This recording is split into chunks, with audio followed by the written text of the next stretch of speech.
Hello everyone, welcome to proxy ज्ञान।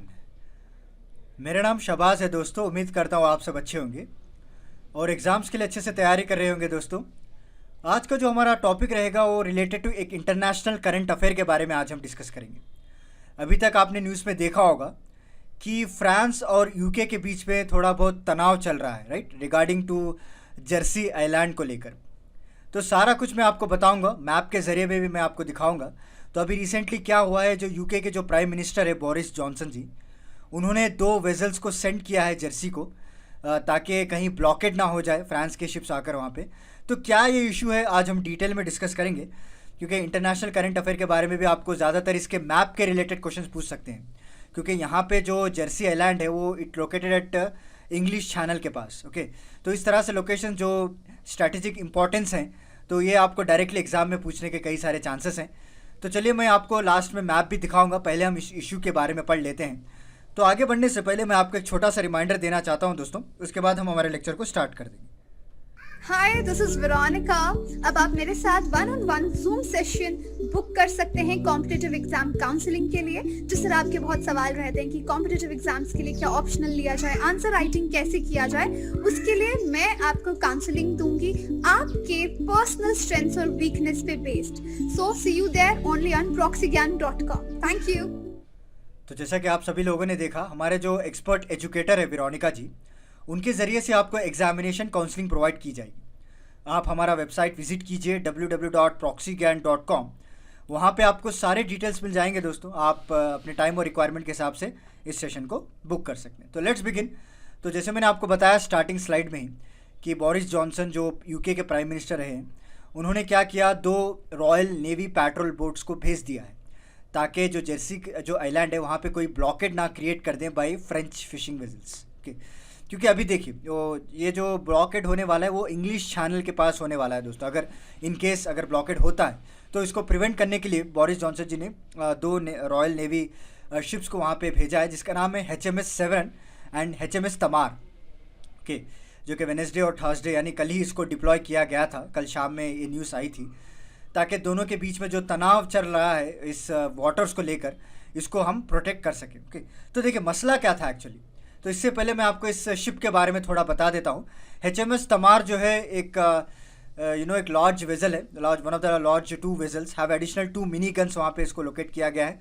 And it is become the first royal navy worship, okay, जो कि dazzle camouflage से इसको design किया गया था। Okay, since the second world war जब हुआ था तो उसके बाद इसको डिज़ाइन किया गया था दोस्तों HMS तमार को।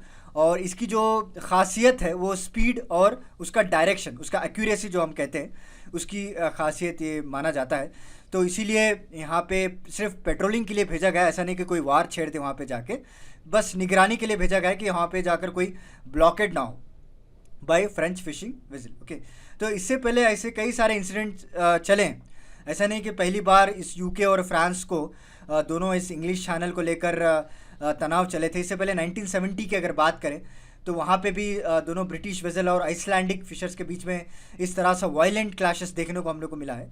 तो we have a past history also. देखिए मसला क्या हुआ है रिगार्डिंगली जर्सी जो आइलैंड है, वहाँ की गवर्नमेंट कुछ रूल्स में चेंजेस लेकर आई है दोस्तों। पहले क्या होता था, जब यूके जो यूरोपियन यूनियन का पार्ट रहा करता था, तो जितना भी इंग्लिश चैनल का पानी था, जितने भी अतराफ के जो भी वाटर बॉडीज़ थे, they are equally distributed among the all European countries. Okay, so हर कोई भी यूज़ कर सकता था। ऐसा नहीं कि कोई कोटा सिस्टम हो, 50% यूके का रहेगा या फिर 50% यूरोपियन यूनियन का रहेगा, इस तरह से कोई नहीं था। Everybody will be equal. So हर कोई भी एक्सेस कर सकता है, एक्सेप्ट एक्सक्लूसिव इकोनॉमिक जोन्स, जो अपने 200 माइल्स तक जो हम EEZ को डिक्लेयर कर देते हैं ना, आपको पता ही होगा, एक्सक्लूसिव इकोनॉमिक जोन, वहाँ पे आप नहीं जा सकते। But rest of the water you can use. वहाँ पे आप फिशिंग कर सकते हैं, राइट, पेट्रोलिंग कर सकते हैं, या फिर कोई आप एक्सरसाइज करना चाहते हैं वो कर सकते हैं। But after the post Brexit, जब यूके ब्रेक्सिट छोड़ दिया था, वहाँ पे यूरोपियन यूनियन को छोड़ दिया था, तो कई सारे रूल्स को चेंज करने पड़े। ओके, तो वहाँ पे कोटा सिस्टम आ गया है। मैं आगे आपको बताऊंगा कितना किस कंट्री का कितना हिस्सा रहेगा, वो भी मैं आपको बताऊंगा। बट रिसेंटली क्या हुआ है, जर्सी की गवर्नमेंट ने एक लाइसेंस को इशू करना चालू कर दिया दोस्तों। ओके, जिसके पास जो लाइसेंस रहेगा वो आकर उनके वाटर बॉडीज़ में फ़िशिंग कर सकता है।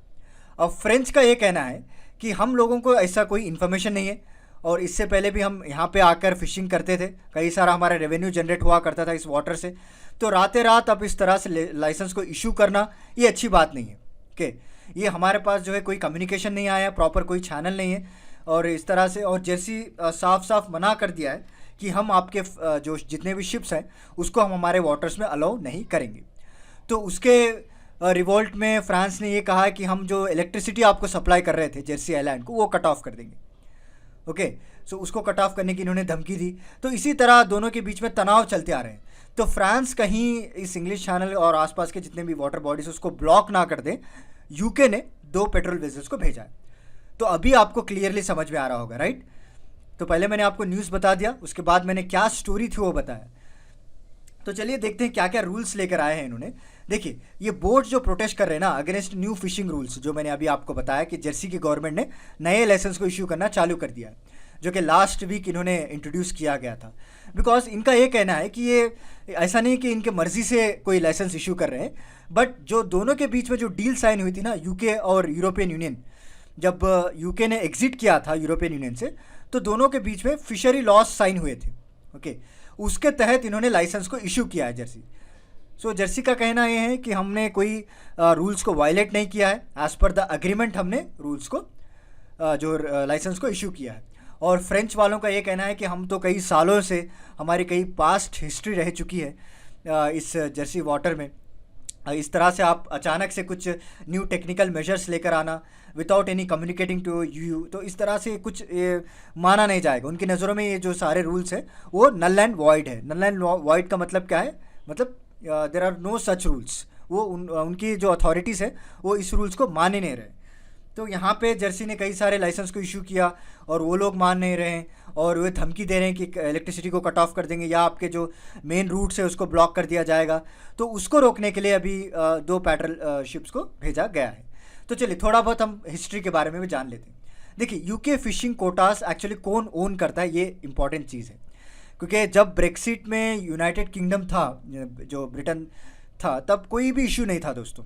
ओके, बिकॉज सारे वाटर्स इक्वल यूज़ किए जाते थे जिस EEZ के अलावा।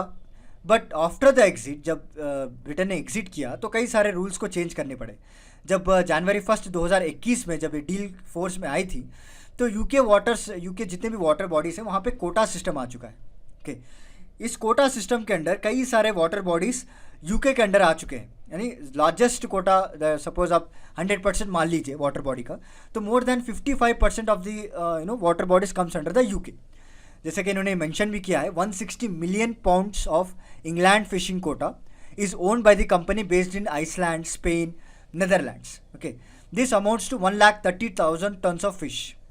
तो ये सारा कुछ अगर आप मिलाकर देखेंगे तो 1,30,000 टन ऑफ फिश यहाँ पे फिशिंग की जाती है, जो कि 55% ऑफ एनुअल कोटा माना जाता है।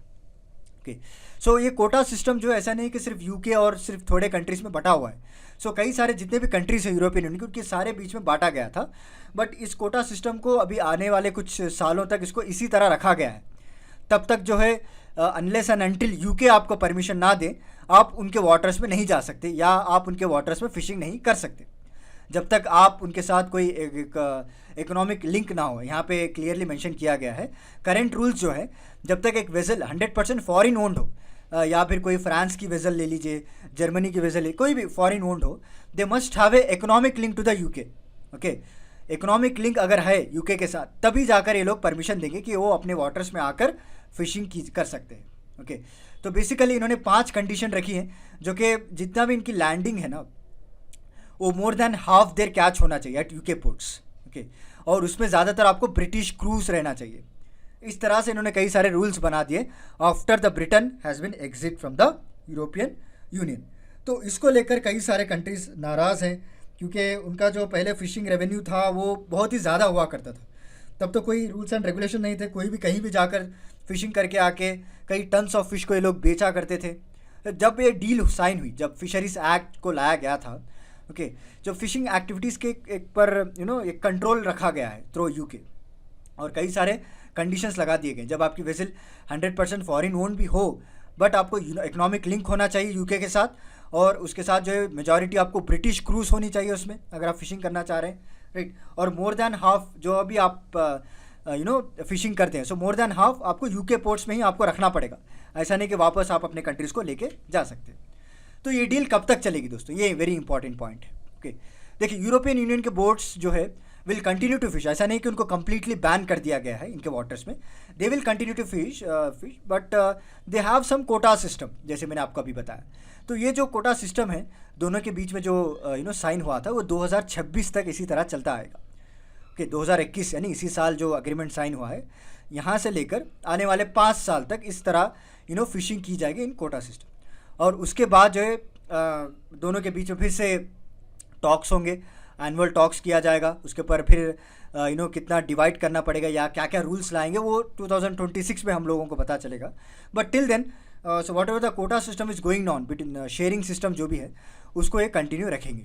ओके, तो चलिए नेक्स्ट देखते हैं क्या है, how did the old fishing system work. Okay, इससे पहले जो ओल्ड फिशिंग सिस्टम था वो किस तरह से काम कर रहा था वो मैं आपको बता देता हूँ। ओके, देखिए as a part of membership of European Union, UK तो ऑब्वियसली जब यूके अभी एग्जिट नहीं हुआ था तो यूके भी एक मेंबर था फिशरी पॉलिसीज़ का, जो CFP एक बनाया गया था सारे लोगों के बीच में, जो 1970s में इसको साइन किया गया था दोस्तों। ओके, जैसे मैंने बताया कि एवरी फिशिंग फ्लीट जो कोई भी यूरोपियन मेंबर का, जो यूरोपियन कंट्रीज़ का मेंबर हो, वहाँ पे इक्वल एक्सेस दिया गया था entire European waters, not only in UK, याद रखिएगा, not only in the UK European जो भी वाटर बॉडीज़ हैं, बल्कि जितने भी यूरोपियन वाटर्स हैं वहाँ पे इक्वल एक्सेस दिया गया। इस तरह से पुरानी जो फिशिंग सिस्टम थी इस तरह से चलती आ रही थी। ओके, एक्सेप्ट ये 200 नॉटिकल माइल्स जो तय किया गया था, जो हम लोग कहते हैं एक्सक्लूसिव इकोनॉमिक जोन, उसको छोड़ के जितना भी यूरोपियन वाटर्स है आप वहाँ पे कुछ भी कर सकते हैं, यानी फिशिंग वगैरह कुछ भी कर सकते। ये बात मैंने पहले भी आपको बता दी। ओके, सो अभी क्या हुआ है, जर्सी ने क्या किया, after the Britain has been exit, तो कई सारे रूल्स को लाना पड़ा और दोनों के बीच में एग्रीमेंट भी साइन हुआ। तो इस एग्रीमेंट के तहत इन्होंने क्या किया, कुछ लाइसेंस को इश्यूज़ किया, ताकि अगर आप इनके वाटर्स में आकर फिशिंग करना चाह रहे हैं तो आपको लाइसेंस होना ज़रूरी है। और ऐसा नहीं कि कम्प्लीटली जो है फ्रेंच कंपनीज़ को जो है इग्नोर कर दिया या फिर इनको कोई लाइसेंस ही प्रोवाइड नहीं किया। तो इन्होंने तो 41 लाइसेंस को परमिट कर दिया है for French fishing vigil. Okay, इसके बावजूद भी ये लोग लड़ रहे हैं कि हम लोगों को इसकी कोई इन्फॉर्मेशन नहीं दी गई है और हम इस रूल को नल एंड वॉइड मानते हैं। ओके, क्योंकि हमारा इस वाटर्स में इतिहास रहा है और हम लोगों ने कई सालों से यहाँ पे फिशिंग की है और आपका कोई डोमिनेटिंग पावर यहाँ पे नहीं चलेगा, क्लियरली फ्रेंच गवर्नमेंट यहाँ पे क्लेम कर रहा है। ओके, और ये कह रहा है कि वी आर नॉट अरेंज्ड और डिस्कस्ड और we are not notified about, हम लोगों को कोई नोटिफिकेशन भी नहीं मिला है। हालांकि जर्सी गवर्नमेंट ने भी कई सारे कंपनीज़ को, फ्रेंच कंपनीज़ को उन्होंने लाइसेंस भी ग्रांट कर दिया, उसके बावजूद भी ये लोग लड़ रहे हैं। So this is a entire issue दोस्तों। सो उम्मीद करता हूँ आपको आज का लेक्चर जो पसंद आया होगा। ओके, क्लियरली समझ में आ गया ना अभी आपको क्या इशू था और क्यों बोरिस जॉनसन ने 2 वेजल्स को भेजा, ताकि जो एरिया है उसको ब्लॉक करने से रोक सके। यहाँ पे आप मैप में देख रहे हैं, राइट, जर्सी आइलैंड इन्होंने मेंशन किया है ऑरेंज कलर में छोटा, और यूके आप देख रहे हैं जो ऑरेंज कलर में जो बिग कंट्री दिख रही है आपको, और यहाँ पे फ्रांस है। तो जैसे कि देखें Jersey is very near to the France, right. तो जो इंग्लिश चैनल है, मैं आपको नेक्स्ट स्लाइड में दिखाता हूँ, राइट, यहाँ पे देख रहे हैं आप इंग्लिश चैनल, तो उसको अगर ब्लॉकेट ना कर दें तो उसको रोकने के लिए यूके ने they have send a vessel. तो दिस इज़ वेरी इंपॉर्टेंट। तो फ्रांस को आपको नॉर्थ साइड अगर आप देखेंगे तो इंग्लिश चैनल है, and west side if you look it has a Bay of Biscay. Okay, इसके बारे में भी क्वेश्चन पूछा गया था, and this entire comes into the Atlantic Ocean. Okay, तो नेदरलैंड्स के पास आपको नॉर्थ सी दिखेगी। Okay, so this are the few important topics, few important points आपको याद रखने पड़ेंगे मैप में। ओके, सो जर्सी आइलैंड है, Jersey island comes under the English Channel है, और फ्रांस के जो वेस्ट साइड में आपको बे ऑफ बिस्के मिलेगा, and the entire this channel and Biscay will present the Atlantic Ocean. Okay, finally they will merge into the Atlantic ocean, and you can see the United kingdom and France also. Okay, so this is about today's lecture दोस्तों। उम्मीद करता हूँ आपको आज का मेरा lecture पसंद आया होगा। सारा इश्यूज मैंने आपको बता दिया और किस लिए इस वेसल को भेजा गया था वो भी मैंने आपको बता दिया। अगर कोई डेवलपमेंट होता है तो उसके पर भी मैं लेक्चर लेकर आऊँगा। तो चलिए फिर मिलता हूँ आपको अगले लेक्चर के साथ कुछ इंटरेस्टिंग टॉपिक के साथ। तब तक के लिए धन्यवाद दोस्तों।